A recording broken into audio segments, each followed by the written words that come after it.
పోలవరం ప్రాజెక్టుకి సంబంధించి ప్లస్ 45.72 అంటే ఫుల్ రిజర్వాయర్ లెవెల్ ఏదైతే ఉందో ఆ యొక్క 45.72 ఫుల్ రిజర్వాయర్ లెవెల్కే పోలవరం ప్రాజెక్టు ఈ రోజు కాదు అధ్యక్ష, ఆ రోజు చెన్నారెడ్డి గారు శంకుస్థాపన చేసిన దగ్గర నుండి మరి ఏదైతే రాజశేఖర్ దగ్గర నుంచి చంద్రబాబు నాయుడు గారి దగ్గర నుండి ఎంతమంది ముఖ్యమంత్రులు మారినా ఎన్ని ప్రభుత్వాలు మారినా ఏదైతే చాలా క్లియర్గా ఆ 45.72 ఫుల్ రిజర్వాయర్ లెవెల్ అనేది అది పోలవరం ప్రాజెక్టుకి అంటే అది కూడా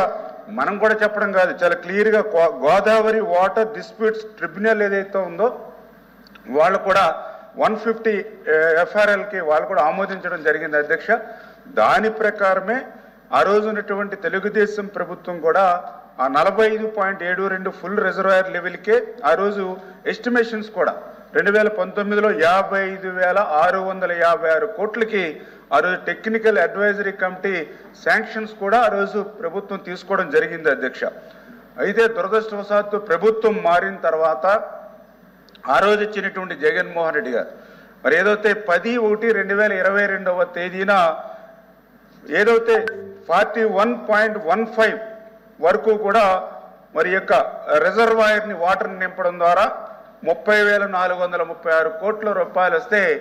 ఈ పనులన్నీ కూడా పూర్తి చేసుకోవచ్చని ఏదైతే ఆయన లేఖ రాశారో దాని ద్వారా పోలవరం ప్రాజెక్టు మరి ఎత్తు విషయంలో అనుమానాలు అనేవి రావడం జరిగింది అధ్యక్ష. ఎందుకంటే ఆ రకంగా 41.15కే కన్ఫర్మ్ అయితే పోలవరం ప్రాజెక్ట్ అనేది ఒక బ్యారేజీ లాగా మారిపోయేటువంటి పరిస్థితి అధ్యక్ష. పోలవరం ఏదైతే ఆ యొక్క 41.15కే కన్ఫర్మ్ అవుతే అందులో స్టోరేజ్ వాటర్ కేవలం 109 TMCలు మాత్రమే దాని కెపాసిటీ ఉంటుంది ఆ లెవెల్కి, అది డెడ్ స్టోరేజ్ అవుతుంది అధ్యక్ష. అందువల్లే అది ప్రాజెక్టులా బ్యారేజ్ అయిపోయేటువంటి ప్రమాదం ఉంది అనేటువంటి విషయాన్ని మరి ఆ రోజు ప్రభుత్వం గుర్తించుకోకుండా, ఎందుకంటే ఆ రోజు 25 ఎంపీలు ఇవ్వండి ఆ రోజు పాదయాత్రలో జగన్మోహన్ రెడ్డి గారిని అడిగితే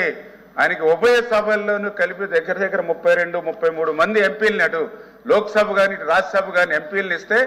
మరి ఆయన ఏ ఒత్తిళ్ళకి లొంగి ఏం మాట్లాడారో తెలియదు. కానీ మరి ఆ యొక్క పోలవరం ప్రాజెక్టుని ఆ యొక్క 41.15కే మాకు ఈ అమౌంట్ ఇవ్వండి ఆయన లేఖ అడగడం అనేది ఒక రకంగా పోలవరం ప్రాజెక్టుకి చేటు చచ్చేటువంటి విషయం అధ్యక్ష. ఎందుకంటే